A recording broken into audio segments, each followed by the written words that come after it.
నమస్తే. Welcome to max news Telangana. ప్రస్తుతం మనతో పాటు ఉన్నారు కోదాడ్ ఎక్స్ ఎమ్మెల్యే బొల్ల మల్లయ్య గారు. ఆయనతో మాట్లాడే ప్రయత్నం చేద్దాం. అసలు ఏం జరుగుతుంది తెలంగాణ రాష్ట్రంలో? కొన్ని విషయాలు కూడా ఈ మధ్య కాలంలో తెర మీదకి బాగా వస్తున్నాయి. అసలు బీఆర్ఎస్ పార్టీ పరిస్థితి ఏంటో తెలుసుకునే ప్రయత్నం చేద్దాం. నమస్తే సార్.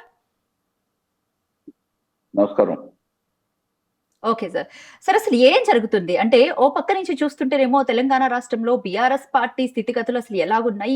ఇంకో పక్క నుంచి అంటే కవిత చేస్తున్నటువంటి ఆరోపణలు, కేసీఆర్ కూతురు చేస్తున్నటువంటి ఆరోపణలు ఏ విధంగా చూస్తారు? త్వరలో ఆవిడ కొత్త పార్టీ పెట్టబోతున్నారు అని కూడా న్యూస్ వైరల్ అవుతుంది. ఏం చెప్తారు సార్? తెలంగాణని సాధించిన నాయకుడిగా, ఉద్యమకారుడిగా కేసీఆర్ గారికి, ఉద్యమం ద్వారా సాధించిన రాష్ట్రాన్ని అభివృద్ధి చేసిన నాయకుడిగా కేసీఆర్ గారికి ఈరోజు బ్రహ్మరథం పడుతున్నారు ప్రజలందరూ కూడా. మొన్న జరిగిన స్థానిక పోరులో అధికార పక్షాన్ని ముచ్చెమటలు పట్టించారు బీఆర్ఎస్ కార్యకర్తలు, బీఆర్ఎస్ పార్టీ సానుభూతి పరులు, ఓటర్లు కూడా. వాళ్ళ వైఫల్యాన్ని చెప్పకనే చెప్పారు ఓటు ద్వారా. ఎక్కడో అక్కడో ఇక్కడో మైనర్ గ్రామ పంచాయతీలలో 10 ఓట్లతో 20 ఓట్లతో గెలిచిన అన్నిటిని సంఖ్యాపరంగా మేము ఇన్ని గెలిచామని అన్నారు. కానీ మేజర్ గ్రామ పంచాయతీలు ఏ నియోజకవర్గంలో ఏ జిల్లాలో తీసుకున్న మేజర్ గ్రామ పంచాయతీలలో గెలిచిన సంఖ్య బీఆర్ఎస్ దే ఎక్కువ. గెలిచిన అభ్యర్థులు బీఆర్ఎస్ వాళ్లే, అది కూడా అఖండమైన మెజార్టీతోని. వాళ్ళ మాదిరిగా 5-10 ఓట్లతోని అధికార పార్టీ పక్ష ప్రభావంతోనో ప్రలోభాలకు గురి చేసి గెలిచినట్టు కాదు. సీతక్క నియోజకవర్గంలో 3300 మెజార్టీ. ఇదే ఉత్తమ్ కుమార్ రెడ్డి మంత్రిగా ప్రాతినిధ్యం వహిస్తున్నాడు. ఉత్తమ్ కుమార్ రెడ్డి నియోజకవర్గంలో మండల కేంద్రంలో మేళ చెరువులో 1200 మెజార్టీ, చింతలపాలలో భారీ మెజార్టీ. ఈ రకంగా ఎక్కడ ఏ గ్రామ పంచాయతీలు చూసినా కాంగ్రెస్ ప్రాతినిధ్యం వహిస్తున్న మంత్రులు, ఎమ్మెల్యేలు నియోజకవర్గాలలో గెలవటంతో పాటు, స్వగ్రామంలో బీఆర్ఎస్ వాళ్ళు గెలవటంతో పాటు, కాంగ్రెస్ బలపరిచిన అధికారికంగా ప్రకటించిన అభ్యర్థులు దాదాపుగా 70% మంది ఓడిపోయారు. 30% మాత్రమే అధికారికంగా కాంగ్రెస్ ప్రకటించిన అభ్యర్థులు గెలిచారు.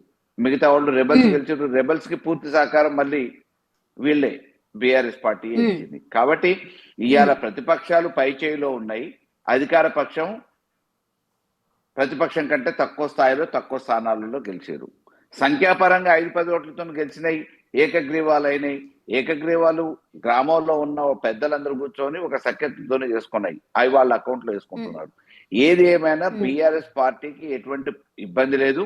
రేపు రానున్న భవిష్యత్తులో ఈ రాష్ట్రానికి శ్రీరామ రక్ష కేసీఆర్ గారి నాయకత్వం, బీఆర్ఎస్ఏ గులాబీ జెండా అని చెప్పేసి ప్రజలు సూచిస్తున్నారు. అసలు పాలమూరు రంగారెడ్డి ప్రాజెక్టు విషయంలో ఏం జరుగుతుంది సార్? ఎందుకంత బీఆర్ఎస్ పార్టీ మీద ఈ రకమైన దాడులు ఎందుకు జరుగుతున్నాయి?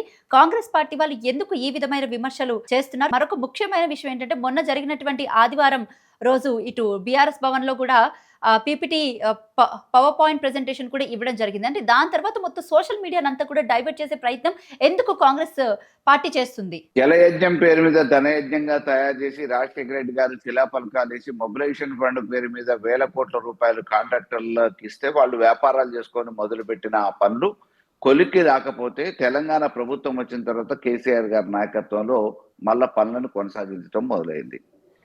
ఆ మొదలై బడ్జెట్ నిధులు కేటాయించిన ఆ పనులని ఇంకా సంపూర్ణంగా చేయాలంటే ఈ రోజు 2 సంవత్సరాలలో తెలంగాణ ప్రభుత్వంలో రెండోసారి ముఖ్యమంత్రి అయ్యి కాంగ్రెస్ పరంగా నాయకత్వం వహిస్తున్న రేవంత్ రెడ్డి గారు ఇంతవరకు ₹1 ఇచ్చింది లేదు, నిధులు కేటాయించింది లేదు, పనులలో పురోగతి లేదు.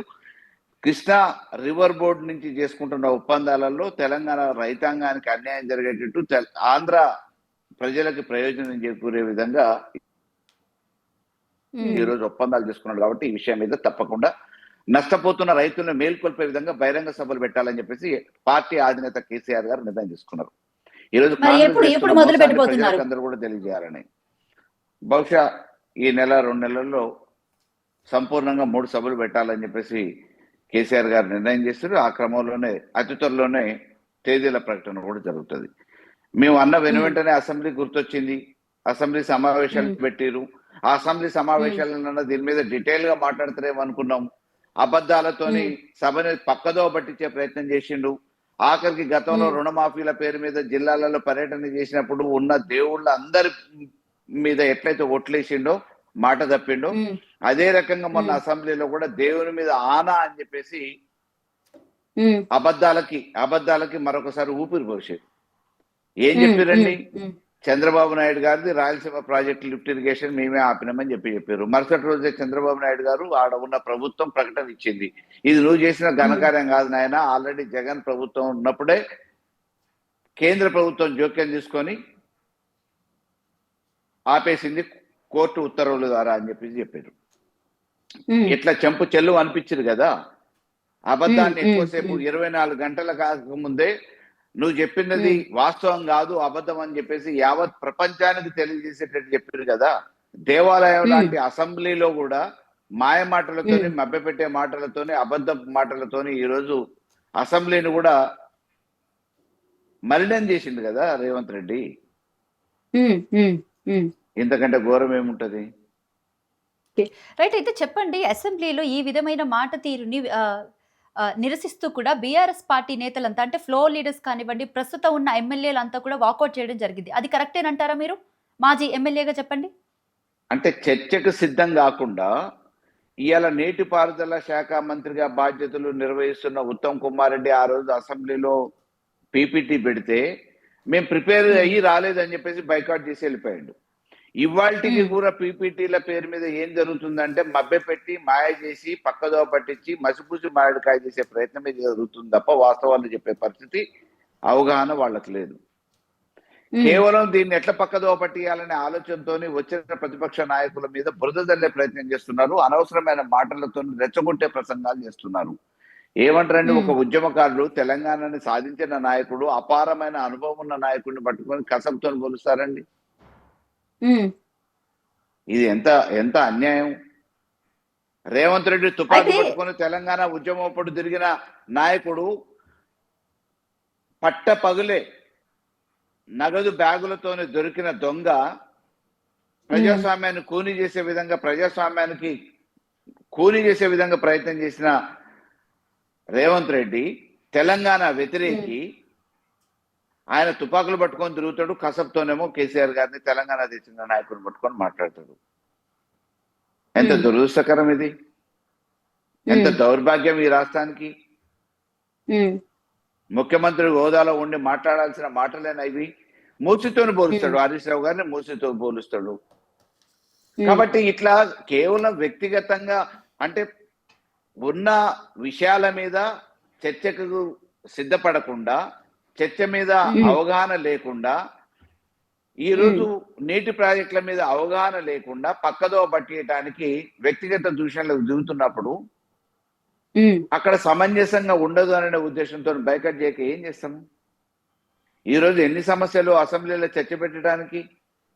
విద్యారంగం మీద పెట్టాలా, వైద్య రంగం మీద పెట్టాలా, వ్యవసాయ రంగం మీద పెట్టాలా, అత్యంత ప్రాధాన్యత ఉమ్. కలిగిన వృద్ధుల పెన్షన్ల మీద పెట్టాలి, మహాలక్ష్మి పథకం మీద పెట్టాలి. వీటన్నిటి మీద చర్చ పెట్టి కొనసాగించాల్సిన ప్రభుత్వం ఎట్లా తప్పించుకోవాలని ప్రయత్నం చేస్తుంది.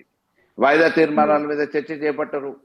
ఇచ్చిన తీర్మానాల మీద చర్చిద్దామంటే ఎందుకు పెడుతున్నారు మొక్కుబడిగానంటే, అసెంబ్లీ సమావేశాలు తప్పకుండా మనకు రాజ్యాంగబద్ధంగా ప్రజాస్వామ్యయుతంగా ఎన్నికల నియమావళి ప్రకారం మనం అసెంబ్లీ సమావేశాలు నిర్వహించాలి కాబట్టి ప్రభుత్వంగా నిర్వహిస్తుంది. వాళ్ళు బిల్లులు పాస్ చేయించుకోవడానికి ఈ అసెంబ్లీని వేదికగా వాడుకుంటున్నారు తప్ప ప్రజల కోసం, ప్రజల సమస్యల కోసం చర్చించడానికి ఈ అసెంబ్లీ సమావేశాలు పెట్టట్లేదు.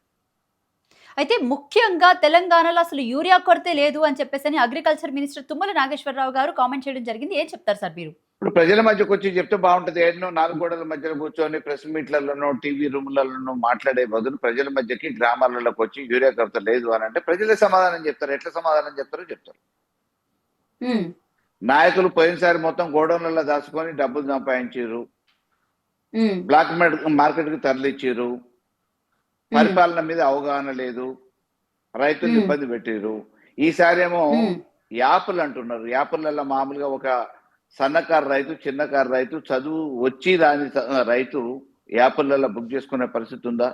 వాళ్ళకి కావాల్సిన వ్యవసాయానికి సరిపోయే అన్ని యూరియా కట్టలు ఒకటేసారి తెచ్చుకుంటే వేసుకోవడానికి ఎన్ని రకాల ఇబ్బందులు అవి, ఇంట్లో సాగు చేసుకోవడానికి.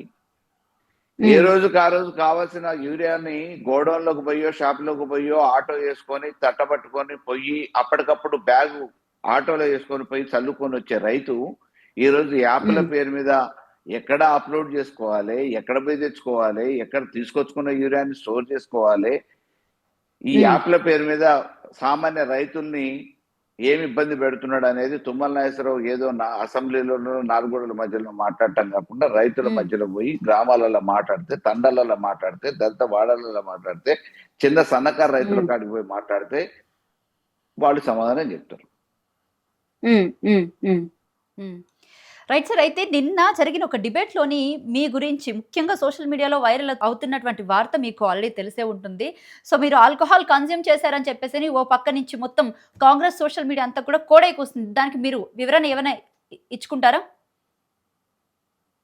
మీద విషయ పరిజ్ఞానం లేనోళ్ళు చర్చ మీద చర్చ పెట్టకుండా, దాని గురించి పెట్టకుండా, ఏం మాట్లాడేది అనేది ఆలోచించకుండా కాఫీ గ్లాసును పట్టుకొని మద్యం గ్లాస్ అని అంటుంటే ఇంకా ఈ అవగాహన లేని వాళ్ళకి, మతి లేని వాళ్ళకి ఏం చెప్తాను చెప్పండి. నేను సాయంత్రం పూట కంపల్సరీగా ఆ బ్లాక్ కాఫీ తాగటం నాకు అలవాటు.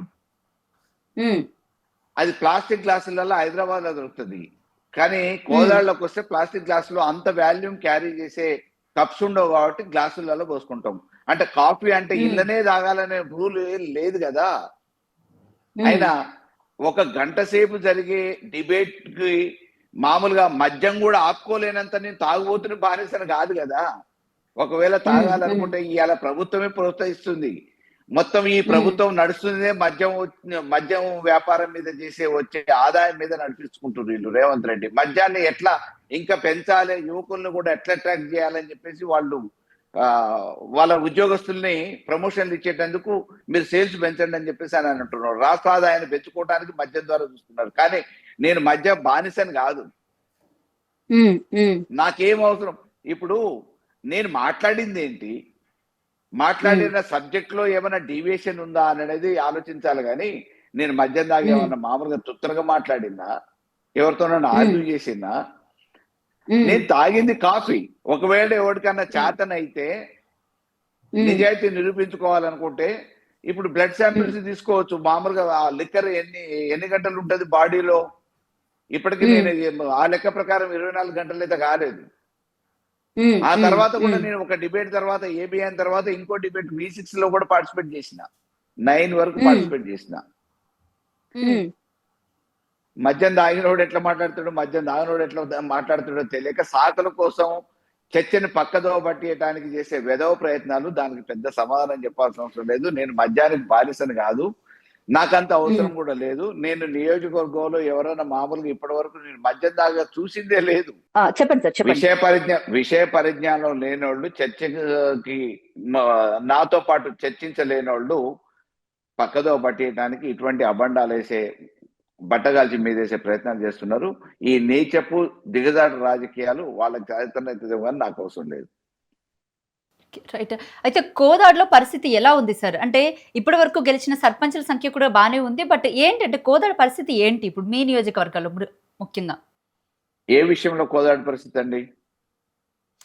ఇక్కడ యూరియా కొరత కానీ ఎలా ఉంది, దాని తర్వాత రైతుల రాజకీయంగా ఇప్పటికిప్పుడు ఎన్నికలు పెడితే అఖండమైన మెజార్టీతోని బీఆర్ఎస్ జెండా, గులాబీ జెండా రెపరెపలాడుతుంది కోదాడ నియోజకవర్గంలో. తెలంగాణ ముఖద్వారం కోదాడ నియోజకవర్గంలో డెఫినెట్ గా ఇప్పటికిప్పుడు ఎన్నికలు పెట్టినా గులాబీ జెండా రెపరెపలాడుతుంది. ఏ ఎన్నికలు పెట్టినా రేపు గెలవబోయేది బీఆర్ఎస్ పార్టీయే. ఒక్క యూరియా కొరత కాదండి, యూరియా కొరత రైతులకు ఉంది. ఈరోజు సామాన్యులు 372 మంది నోటీసులు రెవెన్యూ వాళ్ళు ఎప్పుడో 50-60 సంవత్సరాల నుంచి నివాసం ఉంటున్న దాంట్లో మరొక హైడ్రా మాదిరిగా పిడుగుపడ్డది ఇవాళ కోదాడలో. మళ్ళా వచ్చే మున్సిపల్ ఎన్నికలలో ఓట్లను దండుకోవడానికి రెవెన్యూ అధికారులతో ఒత్తిడి చేపించి గ్రీన్ ట్రిబ్యునల్ పేరు మీద నోటీసులు జారీ చేసి మీరు ఓట్లు వేయకపోతే మీ ఇండ్లు పోతాయని చెప్పి బెదిరించే ప్రయత్నానికి సామాన్యుల మీద దౌర్జన్యం చేస్తా ఉన్నారు. దీనికి దీటైన సమాధానం మేము ప్రజల మధ్యనే చెప్పబోతున్నాం. అదే రకంగా ఇప్పటి వరకు వీధి దీపాలు పోతే కనీసం పట్టించుకునే నాదుడు లేడు.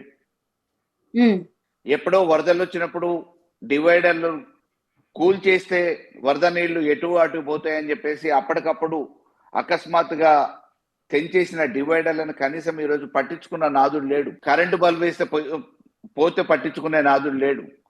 గాలి వదిలేసి ప్రజల్ని అనాథలుగా నన్ను గెలిపిస్తే ఈ నియోజకవర్గ ప్రజల్ని కడుపులో పెట్టుకున్న కన్న పిల్లలుగా చూసుకుంటా, మాకు పిల్లలు చెల్లెలు లేరు, ఈ నియోజకవర్గ ప్రజలే మా పిల్లలు అని చెప్పిన ఉత్తమ్ దంపతులు అడ్రస్ లేక ఇవాళ ఏదైనా సాపద అయితే కారు కట్టుకొని హైదరాబాద్కు పోయి దర్శనం చేసుకునే పరిస్థితి వస్తుంది తప్ప నియోజకవర్గంలో అవపడే పరిస్థితి లేదు.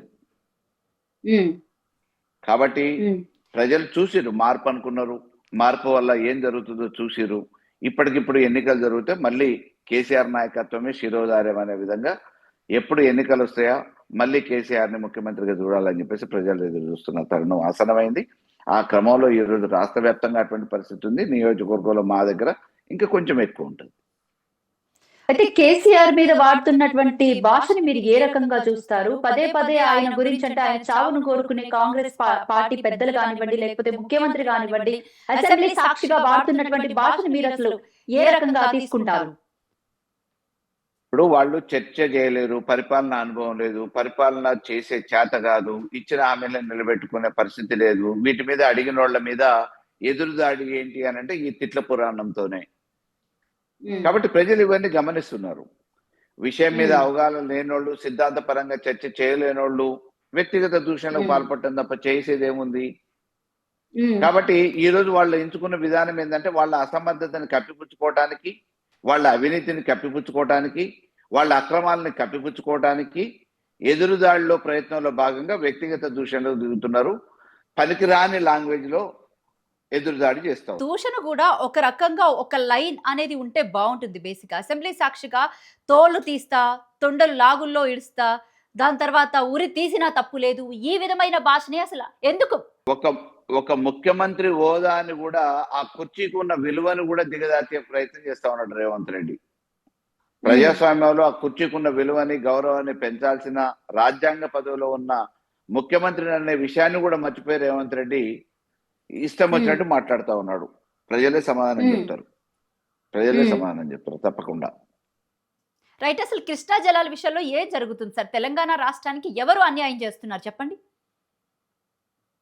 కాంగ్రెస్ ప్రభుత్వం నిట్ట నిలువున తెలంగాణ రైతాంగానికి నష్టం చేసే ప్రయత్నంలో, ఆంధ్ర రైతాంగానికి, ఆంధ్ర రాష్ట్రానికి ప్రయోజనం చేకూర్చే విషయంలో చంద్రబాబు గారి కనుసైగళ్లలో రేవంత్ రెడ్డి గారు ప్రభుత్వాన్ని నడుపుతున్నారు. కృష్ణా జలాలలో, నీటి వాటాలలో అన్యాయం జరగబోతా ఉంది. దీని మీద పూర్తి స్థాయిలో వ్యతిరేకించి రేపు ఆ వాటాన్ని సాధించేంత వరకు పోరాటం చేస్తారు. రైట్. అంటే బనకచర్ల విషయానికి వస్తే ఏం చెప్తారు? ఎందుకు బనకచర్ల విషయంలో ముఖ్యమంత్రి రేవంత్ రెడ్డి గారు ఎందుకు అంత సైలెంట్ గా ఉంటున్నారు? ఎందుకు గురువుకి అంత హెల్ప్ చేయాలని చూస్తున్నారు? ఆయన ఇప్పుడు కాపాడాల్సింది ఆయన సీట్ ని కాపాడుకోవడానికి చంద్రబాబు గారు ఏం చెప్తే అది చేయాలి.